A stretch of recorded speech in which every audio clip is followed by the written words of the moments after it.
Buenos días, buenas tardes, buenas noches. Aquí estamos nuevamente juntos para estudiar la lección de escuela sabática. En esta oportunidad, la lección número 3 del cuarto trimestre de este 2024. Recuerda que para este cuarto trimestre del 2024 estamos estudiando temas en el Evangelio de Juan. Y para esta semana, la lección número 3 lleva por título La historia de fondo, el prólogo. Estaremos estudiándola el 19 de octubre, sábado 19 de octubre. Vamos a iniciar nuestro estudio de la lección, no sin antes invitarte a que te suscribas a mi canal. Aquí te dejo el link para que puedas ir a YouTube, actives la campanita de notificaciones, me dejes un like, comenta, envía saludos y sobre todo comparte la lección para que otros puedan estudiar con nosotros. Debemos de prepararnos para estudiar la introducción a la historia de fondo del libro de Juan, que es la historia de Jesús. Yo puedo imaginarme a Juan con qué fascinación tomó aquella pluma, aquellos papiros para escribir esos detalles de la vida de Jesús que él mejor que nadie podía contar por su cercanía a Jesús. Nadie más podía conocer ciertos detalles de la vida de Jesús como los conocía Juan.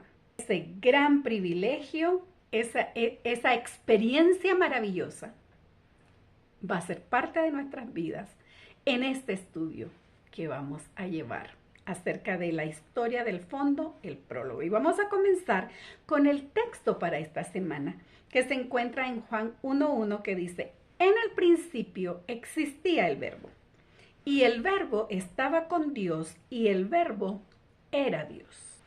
Así que bienvenido al estudio de esta lección maravillosa número 3, la historia de fondo, el prólogo. La primera parte de nuestra lección lleva por título En el principio, el Logos divino. Está basado nuestro estudio en el libro de Juan, el capítulo 1, verso 1 al 5, que dice que en el principio era el verbo, y el verbo era con Dios, y el verbo era Dios. Este era en el principio con Dios. Todas las cosas por Él fueron hechas, y sin Él nada de lo que ha sido hecho fue hecho. En Él estaba la vida, y la vida era la luz de los hombres. La luz en las tinieblas resplandece, y las tinieblas no prevalecieron contra ella. En este texto, Juan introduce su evangelio, declarando que el Hijo de Dios existe desde la eternidad. Declara que el Hijo de Dios es la vida y también la luz de los hombres, como también declara que el Hijo de Dios es el Creador. Todas las cosas por Él fueron hechas. El Hijo de Dios y el Padre están íntimamente unidos. ¿Cómo puede el Verbo estar con Dios y al mismo tiempo ser Dios? Bueno, la respuesta está en el texto original en griego. A mí me encanta cómo los estudiosos van y exploran los originales de cada una de las escrituras para profundizar cada significado. Pero los que no tenemos esa habilidad de hacerlo, me encanta cómo el Espíritu Santo nos hace entender con claridad meridiana cuán cierto es que el Hijo de Dios estaba con Dios porque era Dios. Cuando digo era Dios, me refiero a que en aquel momento del principio ya era Dios. Hoy sigue siendo Dios y mañana seguirá siendo Dios. De manera que Jesús es el Hijo de Dios hecho carne. Este día tú puedes olvidar una parte, lo que quieras, pero lo que no puedes olvidar es que Jesús es el Hijo de Dios hecho carne. Jesús es nuestro Salvador. La segunda parte de nuestra lección lleva por título La palabra hecha carne y está basado en Juan 1, 1 al 3 y el verso 14. Y voy a compartir contigo el verso 14 que dice, y aquel verbo, aquel logos, fue hecho carne y habitó entre nosotros. Y vimos su gloria, dice Juan, gloria como del unigénito del Padre, lleno de gracia y de verdad. El Hijo de Dios, el logos o el verbo, como lo llama Juan, se encarnó y habitó entre nosotros. Puedes concebir la idea que el Hijo de Dios, quien creó todo lo que existe, ahora es uno como tú y como yo, de carne y hueso. ¿Sí? Él está en el cielo intercediendo por nosotros. Él está con nosotros a través de su Espíritu Santo. El Hijo de Dios en el principio creó todo. Una vez encarnado, sigue siendo el Hijo de Dios. Y ese es el misterio de la encarnación. Juan no comienza su evangelio con el nombre Jesús, ni con su papel de Mesías Cristo, sino con el término logos, porque es importante que tú y yo supiéramos que ese logos vino a ser carne para cumplir cada uno de los requisitos de nuestra salvación. El Hijo de Dios, quien se hizo carne y habitó entre nosotros, es real. Es real, no es una cosa abstracta que vuela, no. El Hijo de Dios, que se hizo carne, ahora habita entre nosotros por su Espíritu Santo. Fue por amor que un día el Hijo de Dios dejó su trono de gloria, aún sabiendo cuál sería el final de su camino, pero se movía por amor a ti, por amor a mí. Lloró 2 veces y yo diría que un poco más porque tengo que contar el llanto del Getsemaní. Porque sabe que muchos rechazarían su sacrificio, pero ojalá tú no te encuentres entre ellos. La tercera parte de nuestra lección lleva por título Oír o no oír la palabra de Dios. Y está basada en Juan 1, 9 al 13. Juan, al inicio de su evangelio, se toma el tiempo para descubrir al Hijo de Dios y cómo vino y se hizo carne. Y ahora, como Jesús, como el Cristo, como el Mesías, está listo para cumplir cada requisito del plan de salvación. Pero no omite, Juan, el rechazo del que será objeto por parte de los que vino a salvar. Qué triste fue para Jesús saber que muchos rechazarían su salvación. Por eso lloró camino a Jerusalén. Por eso lloró ante la tumba de Lázaro. Por eso lloró en el huerto del Getsemaní. En Juan 1:9, a Jesús se le llama la luz verdadera. ¿Por qué se le llama la luz verdadera? Porque ilumina a todas las personas. Esa luz ilumina el mundo haciéndolo comprensible. Por eso te digo que no necesitamos ser teólogos o grandes sabedores del griego, del hebreo, del arameo, para poder comprender las escrituras. Para nada. Porque la luz del mundo está con nosotros cuando estudiamos las Sagradas Escrituras buscando la verdad. Todos los que reciban a Jesús como su Salvador se convertirán en hijos de Dios. ¡Qué maravillosa promesa! ¿Sabes lo que significa ser hijo de Dios? Los grandes privilegios que tenemos como hijos de Dios.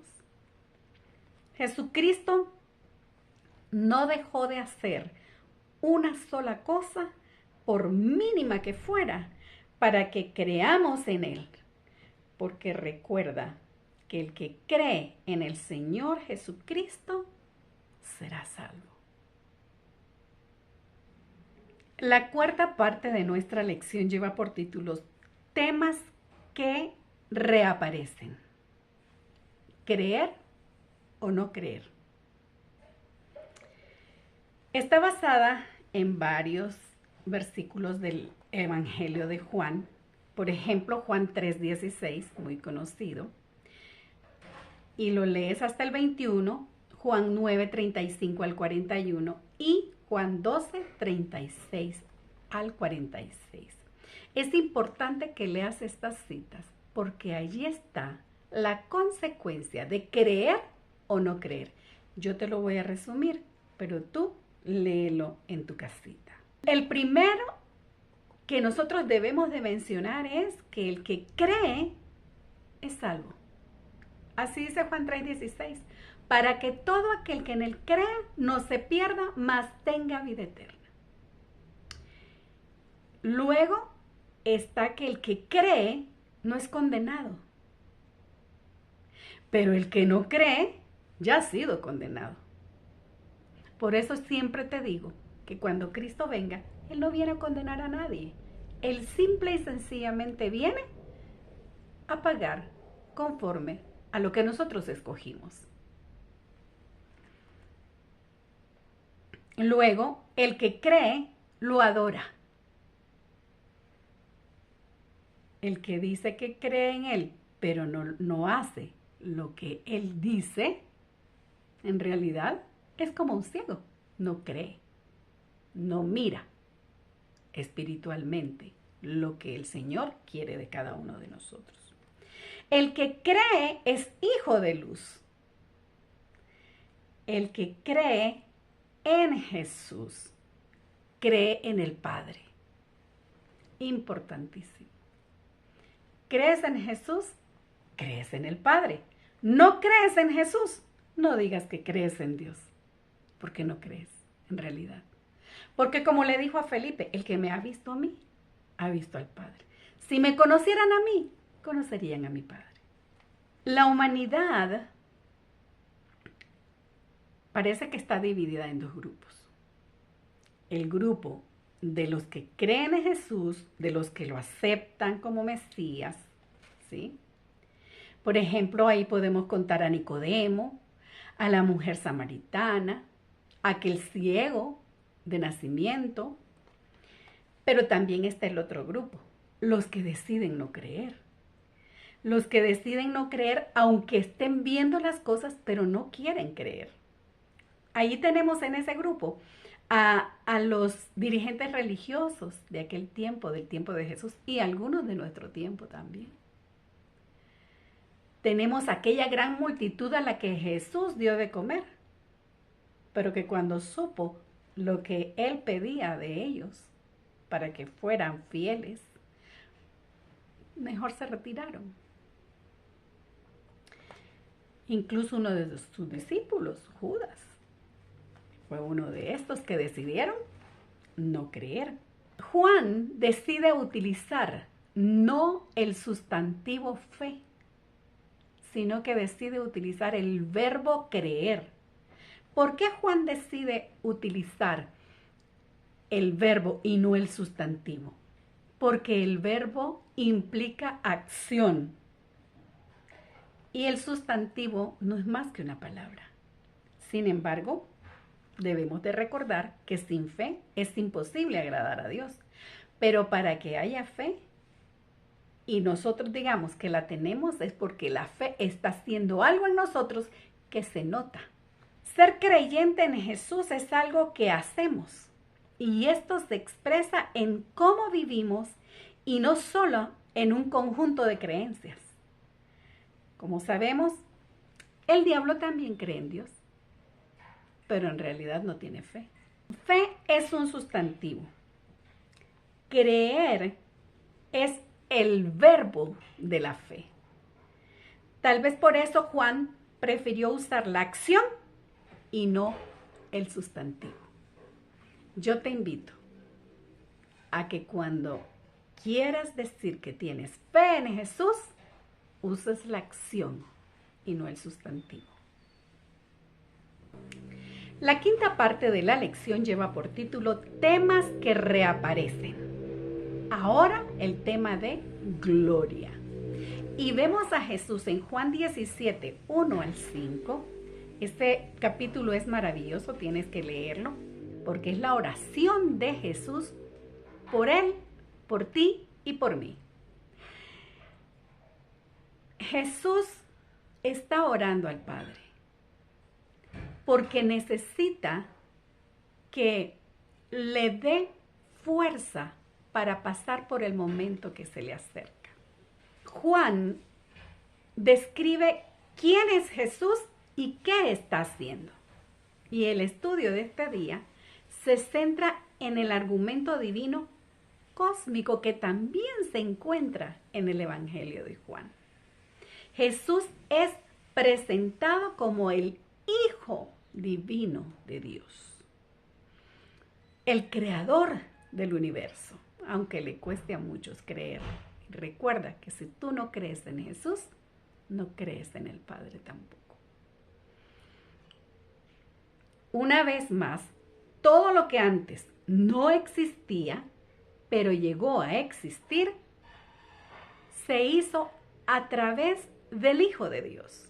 ¿Sabes cuál fue el momento de mayor honra, de mayor gloria para Jesús?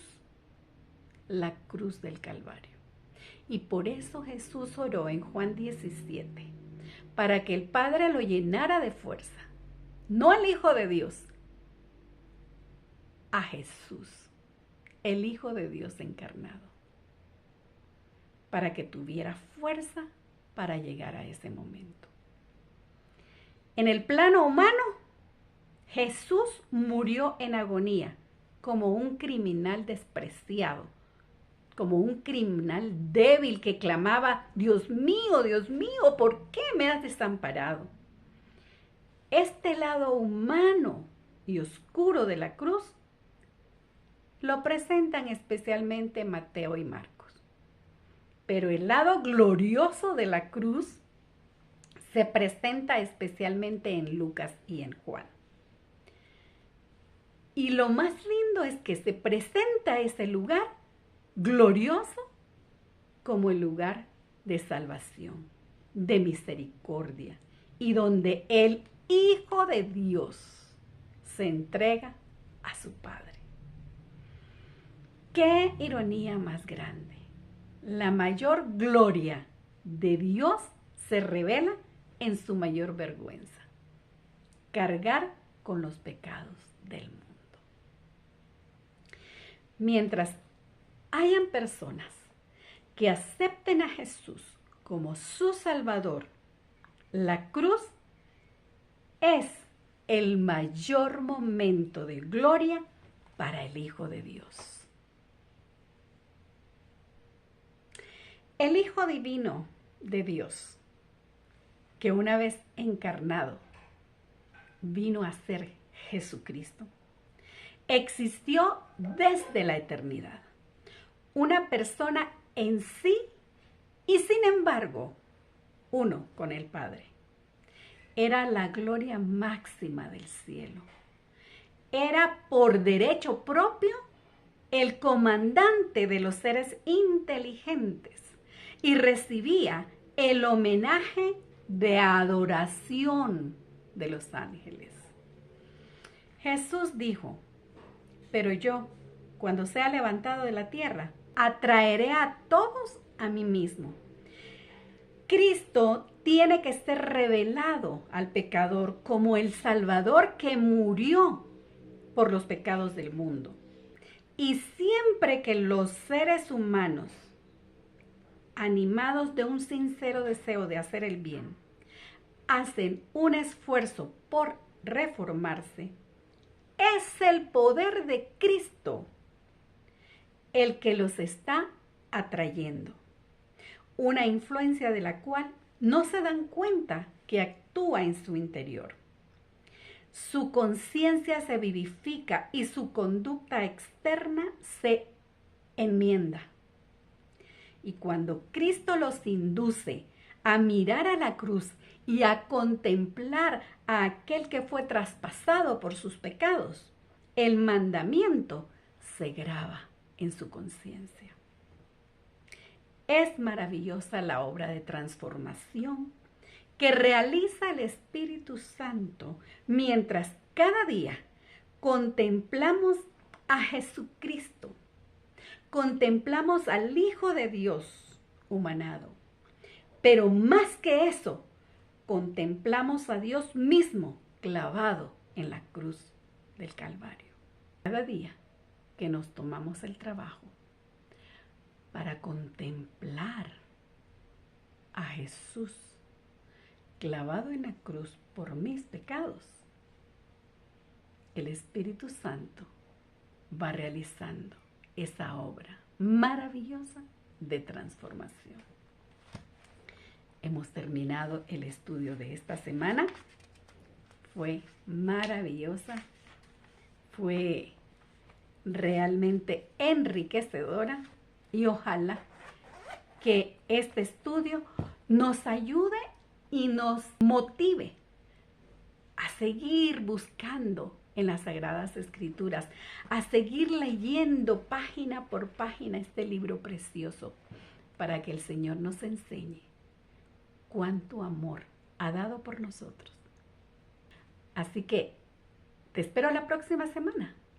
Te espero la próxima semana. Sigamos estudiando. Hay mucho que aprender todavía del libro de Juan y los temas que en él se contienen. Dios te bendiga. Deseo con todo mi corazón que podamos juntarnos la próxima semana. Pero si no es así, que Cristo venga pronto.